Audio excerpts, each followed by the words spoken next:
So here we are. We're going to make a little painting video. I don't have any idea how this is going to come out.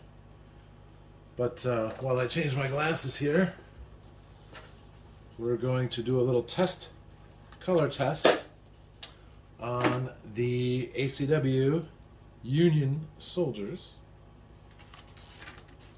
We'll bring in my handy dandy magnifying glass because I'm old now, and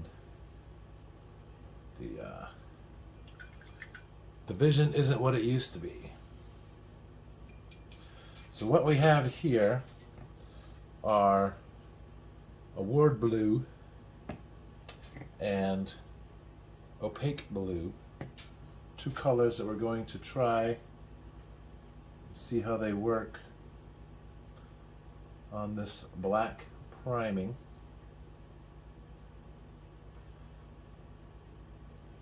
We're going to take a look at also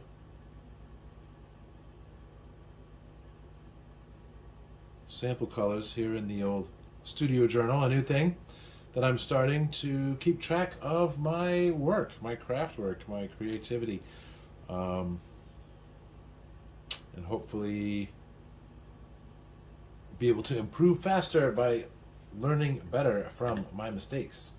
So let's go ahead and get started on these jackets. Let's see. This is the front.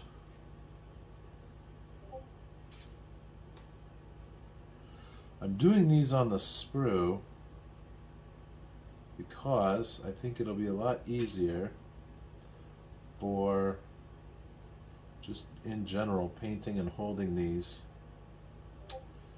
And I suspect it will go faster, but we'll see.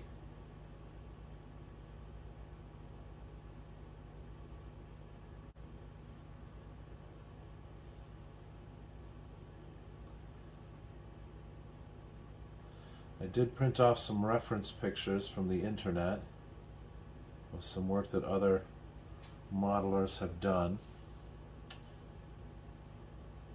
in terms of painting these minis.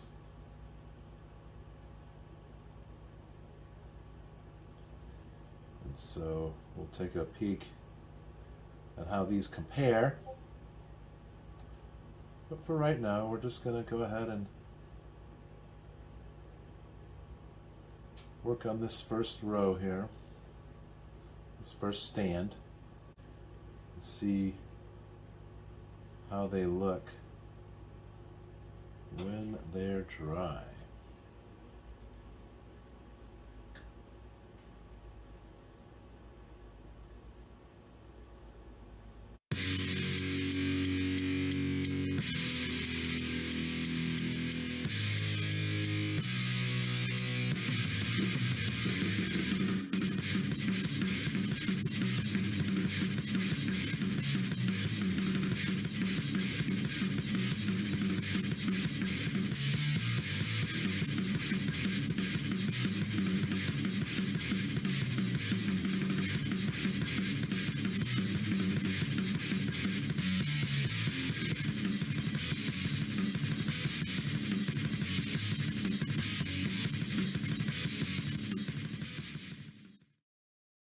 As you can see, I have a homemade wet palette here, and I'll tell you what, switching to the wet palette has transformed the way I paint and has made life amazingly easier when it comes to painting miniatures, especially when you're mixing paints and doing small detail work and it takes you a while.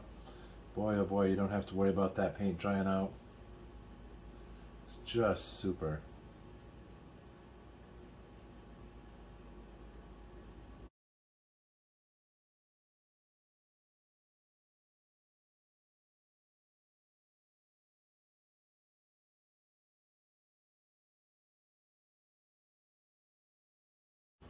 A little better than the jackets did.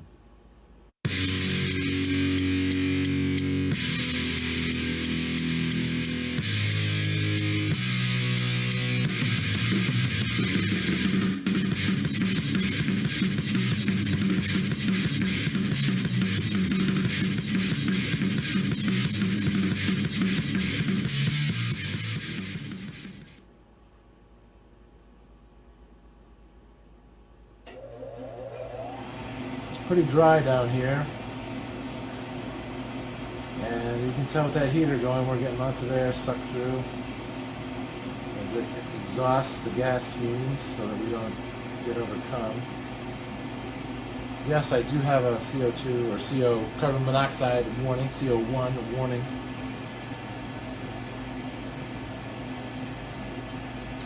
I think we're going to do a little blend here for the hats. Just because some of the pictures I've seen online, the hats look to be a little bit lighter. Okay, so that's what we have, front and back. Still wet, so we will give it a few minutes to dry out. And it looks like here, the colors are pretty good. I'm digging what they look like on the page here. The page is nice and thick too, so it doesn't bleed through, so that's cool.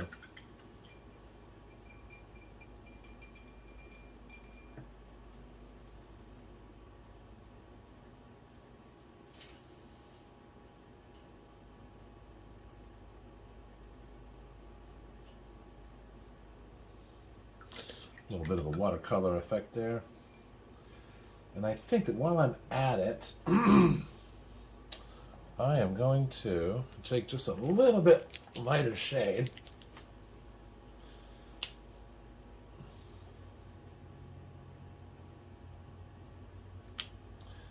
Mix it in with the, what's now the medium shade.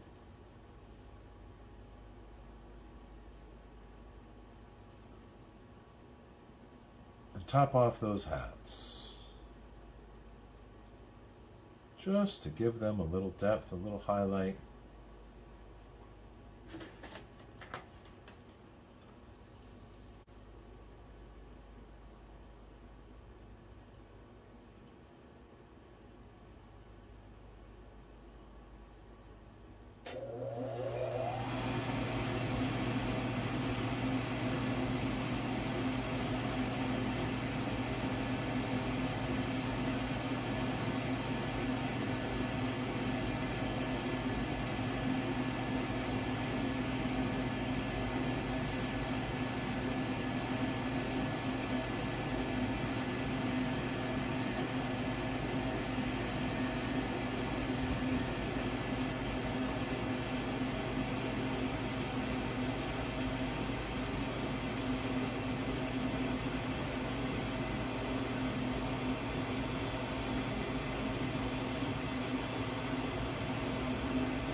Alright, well I don't know how fun that'll be doing that 1,200 times, but I think it'll be okay.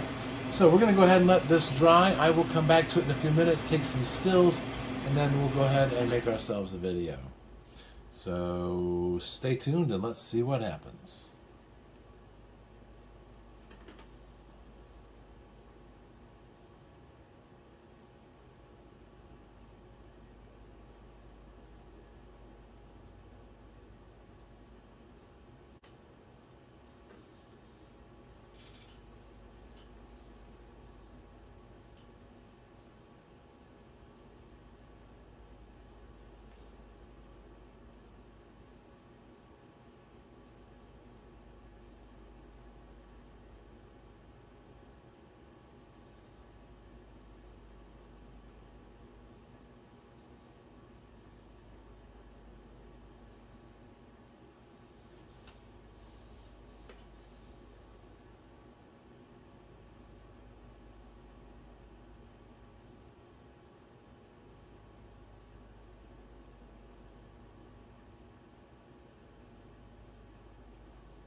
Okay, welcome back. I did have to take a little break, a little breather, and go get some new paints because the blue just was not working out.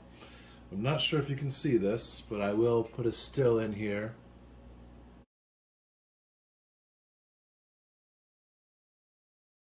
You can see it if that didn't show up.